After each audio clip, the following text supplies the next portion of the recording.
So tell me, I should know, I should know. The lights were on, but clearly no one's home. I should know. Oh, no, no. Just tell me, baby, how I could have known.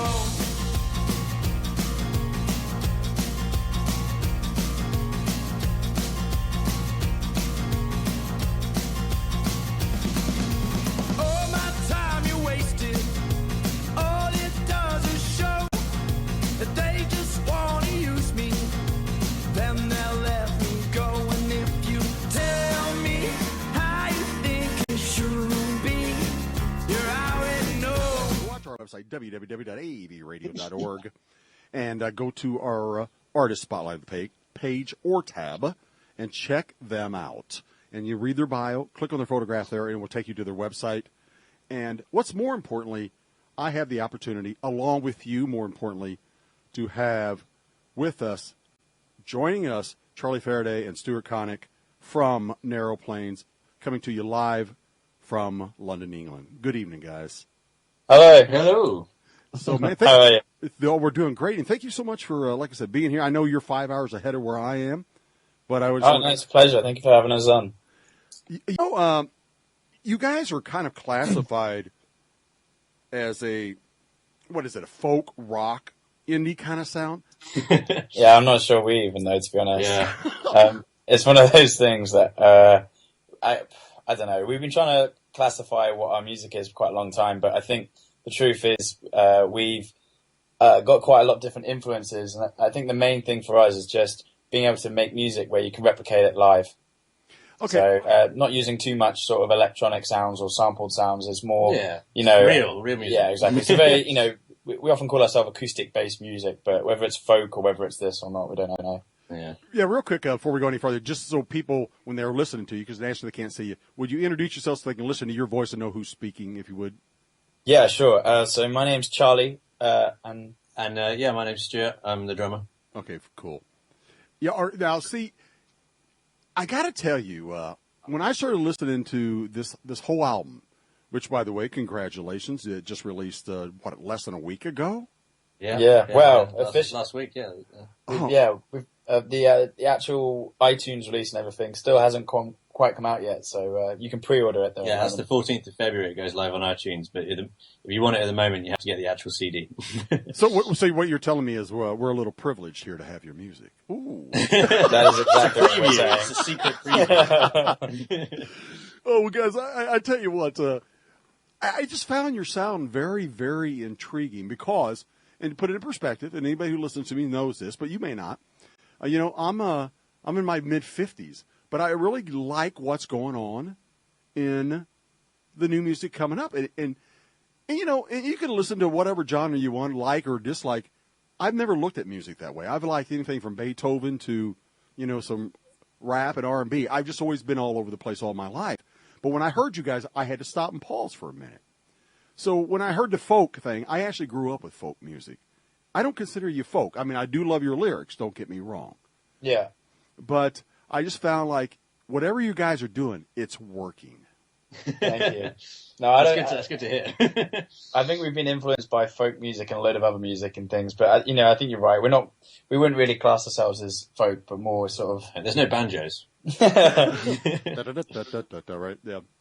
So okay, with this, let's go back to the beginning. How did you come about? How did you form up? Do you know? Just you tell the story how it came to be to today. Me and Stu were the first sort of members, but it goes back quite a long time. We were both at school together, and we're in a band that used to do sort of rock band covers and stuff. Yeah. And then we split off when we all went to uni in different places. And when I was there, I started writing some songs and doing a singer-songwriter, and that's the first time I really started picking up an acoustic guitar. And then I met back up with Stuart, and then we started putting those songs together into an acoustic duo. And then we met up with Roger, with the bass, to get sort of a fuller sound. And Roger's my brother as well. Yeah. So he's not here at the moment, but he's the bassist of the band and also backing vocalist. And we sort of formed during the recording of the EP, which is about 3 years ago or something like that now. And then it sort of developed from there. Yeah, we never really expected it to be to turn into something we'd release, and we were just doing it for fun, really. And then after we recorded it, we were like, we could actually release this, see how it goes, and then it turned into a band. We weren't even expecting it to turn into a band. So you guys were just a bunch of guys hanging out who love music, and all of a sudden you're thinking to yourself, "Damn, this is good. I think this is good." Yeah, it was actually more like other people said it was good. Well, And, that's what I mean. We put it on Twitter, and like suddenly loads of people started liking it on Twitter, and we had people in different countries liking it, and we were like, "Oh wow, okay, this might have some legs." Well, what do you mean, your legs? You guys just recently signed with a record label, didn't you? Smart Indie. We did, yeah. We signed with Smart Indie, and that's how we used to do the funding for the first album, which we recorded in Brighton with Chris Daniels. Well, I'm not going to let you get away with this because I always ask every artist that I ever talk to about that, and I don't mean signing the label. I always ask a question, and and I just want you to be honest, regardless if your guys listening or not, because I want you to be honest. But I've listened throughout the years. A lot of people talk about, it's cool to have a label. It's cool to have that support because it supports you, and I get that. But sometimes it seems to, in many instances, not yours, I'm not putting words in your mouth, but it also seems to take the creativity away. What is your thought versus label versus truly indie?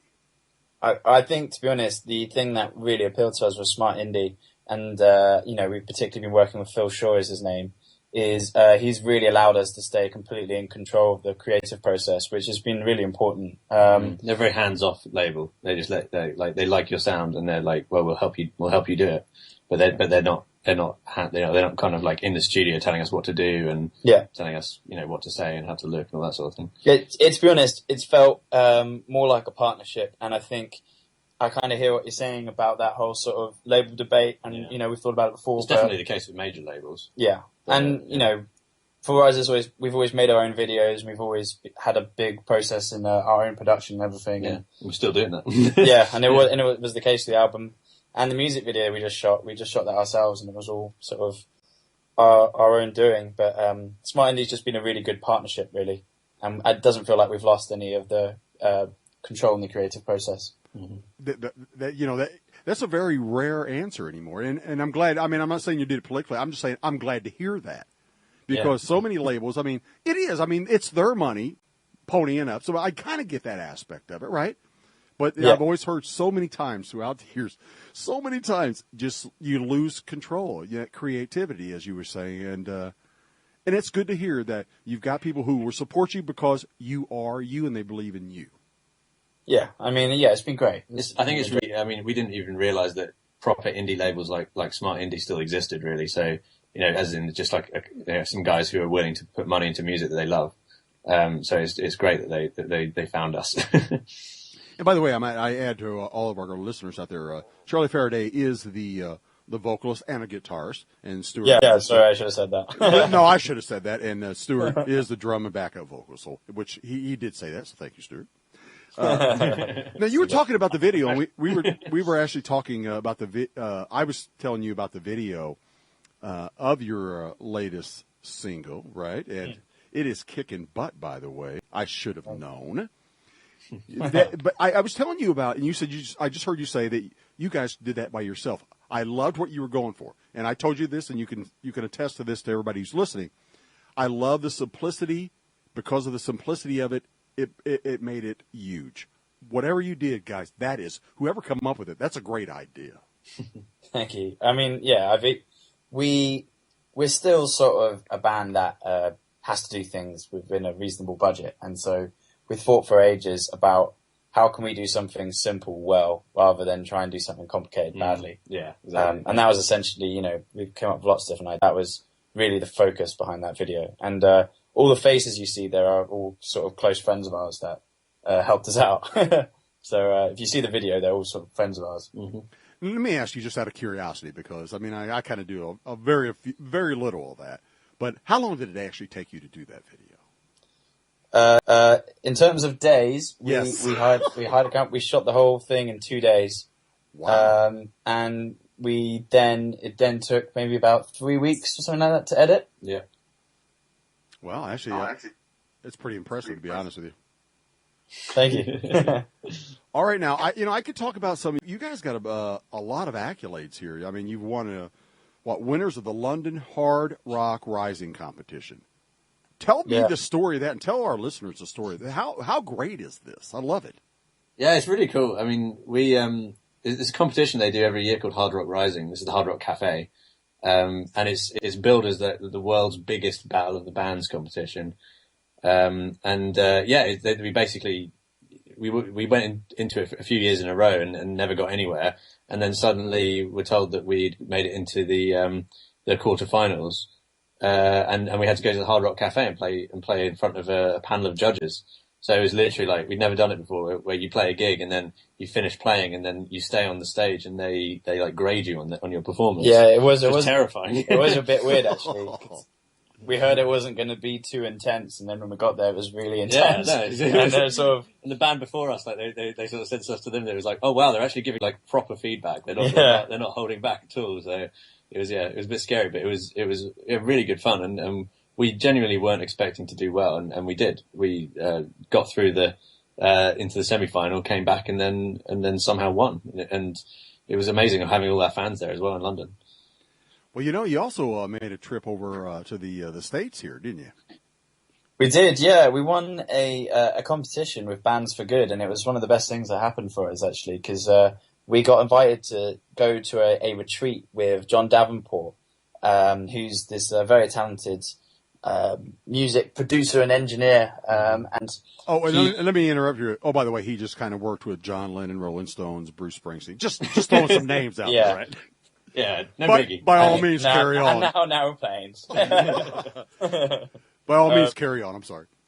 Well, no, so he invited us out, and we basically recorded the video choices there, and we did a song with him, and we just had a really great time, really, and just talked through different tips. He gave us loads of tips, which was really useful. Yeah. And then we structured to some gigs out there. So we played in Charlotte and Greensboro, did some gigs, and we had a great time. Yeah, I was actually reading about that, where you did some gigs there, and you were worried about how the audience would accept this band out of England. Well, let me think. Yeah. Let me think. Beatles. Can I just say the Beatles? Yeah, we like English music, but no, really, seriously, how did they like it? I mean, how was the reception there? You know, we really loved playing in both. We only had time, unfortunately, to only play in 2 venues when we were out there, but we'd love to come back and do a lot more down there. I mean, Charlotte, we absolutely loved. We got really good response there, but I think particularly in Greensboro, it was amazing. When we got there, they had like posters with our faces on it, and they promoted it. Like, I mean, people there already knew who we were just because the promoter had done such an amazing job. Yeah, and so it meant that when we came on stage, people actually already knew our music, and that was a special moment really for us, actually. Yeah, we were the other side of the world, and people knew our stuff. Well, let me ask you, I mean, how did that feel when you literally went to this venue and you look up and, oh my God, this is me, and I'm 3,000, well, actually you're about 8,000 miles away from home. Yeah. No, I mean, it was crazy. It honestly was like, as I said, I think it's probably one of the best things that's ever happened to the band, really. It was really big. It was really big. I think it was probably a moment for a lot of us when we realised this is something we'd really like to take it potentially more seriously. We'd always been serious about it, but, it was sort of another level where we started to think we're starting to win competitions now and we're going abroad. It was just a bit of a maturing experience for the band. Yeah, definitely. Yeah, and you talk about finances, and I kind of get that. The radio station, we're kind of the same way, but do you guys, I mean, is this your full-time job right now, or do you guys have other jobs as well? So, yeah, and we've all got sort of other jobs on the side. We, in terms of, we're not really at that level yet completely where we can full-time be doing the band, but we're regularly trying to do much more. And, with the album particularly, we're just, all of our free time basically was spent in the studio. And we recently just did a launch gig at the O2, which is really great. So we're doing lots of band practices, and the plan is now to carry on and do a few more gigs around London and try and work up our schedule for future gigs. But we haven't quite got as far yet there in terms of exactly how we're going to plan it all out. I find it difficult, and I do, from the aspect that, just like you, the radio station is it's no different from that aspect. I mean, we started from nothing, and we're in 183 countries now. I've looked around sometimes, and I get comments on Facebook, or the radio station gets comments. People in Liverpool or people in Australia are talking about, and I look at myself and I'm like, is this for real? Do you guys ever get that feeling? Yeah, I mean, like I think for me, it's probably the most special thing about the band actually is when you get a comment and it's someone in somewhere like Singapore or somewhere, and they're saying, "Oh, I had a really bad day, and then I listened to Narrow Plains and it made me feel better." And it's like you just realize that the power of like the internet and music to be able to change someone's mood on the other side of the planet, and it's just incredible that we were able to do that. And it's to be honest, that's what it's all about for me, really, is making people happy and making people enjoy what they're listening to.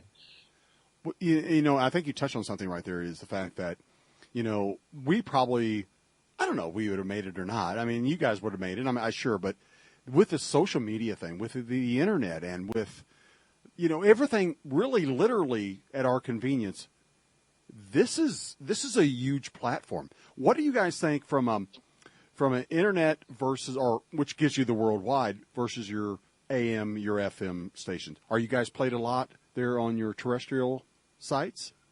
I think, to be honest, the internet is the most powerful thing for a band that purely is trying to be independent.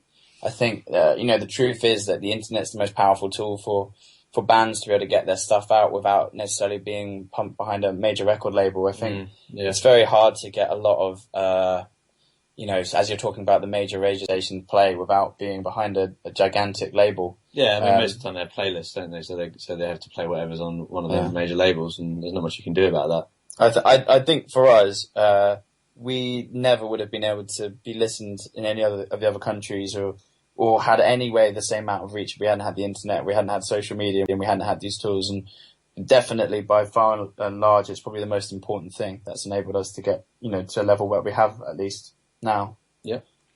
Charlie, I got to throw something out at you. When you guys were there in North Carolina, I understand that you sang in a microphone that maybe some person we heard of before actually got to sing in. Oh yeah. You got to tell that story, guys. You got to tell that story. Yeah. So when we got to John's studio, which is incredible, it's pretty mad actually. It's just like in his back garden. You just go into this like $1 million studio, but you walk in and he's got these microphones that he set up, and he got out this condenser mic. I think it was Wilson, wasn't it? A condenser mic, and set it up, and basically said, "Oh, I want you to sing into this one. This is the mic that I recorded John Lennon through." So then, then did some vocal takes through that. So it's pretty special. You think? I would have taken all kinds of selfies, as we can do now. Like, look, this is John Lennon's mic. Eh? You know what? I'm such a huge supporter of you guys that I know the radio station is Rose, our producers, which you've been in contact with a lot out of New York. You guys are just phenomenal, and big shout out to Drew, and I'm telling you, we would love to kind of watch you guys grow, watch you guys get bigger, because you're going to. I have no doubt you're going to. Oh, thank you. And because you're good. I mean, you've got the goods. You got the right attitude. You got the work ethic, and you've got the talent. And when you combine those three things together, man, you can't go wrong. How can people go out and get your music now? So the main thing that they can do right now is pre-order our music for the 14th of February release. We also or go to basically our website, and you'll see all the details there. You can either order a CD and get it shipped to you, or you can pre-order our music on iTunes, and it'll be available on Spotify and everything else. Yeah, and you can buy the singles already from the album on iTunes. Yeah, so everything is on narrowplains.com. So just everybody should go there. And by the way, did I mention to everybody? By the way, they're currently ranked number one on Reverb Nation as the indie folk rock acoustic artist out of England. You guys are phenomenal. Thank you very much. Hey guys, ladies and gentlemen, go out to our website www.avradio.org. Not to mention what just Charlie Ferriday and Stuart Connick just said. Their sites, you can read their bio. They are our artist spotlight of the week. Please let them know you heard them on American Veterans Radio. Go out, support them. We love them. And guys, Keep up the good work. And if you have one last thing to say before I get to play to the world your latest single, I Should Have Known, what is it? Basically, if you enjoy the music, please just keep following us. We're hoping to try and get this so that it gets bigger and bigger. We've just released the album. We're really excited about it. So please pre-order it, have a listen and see what you think.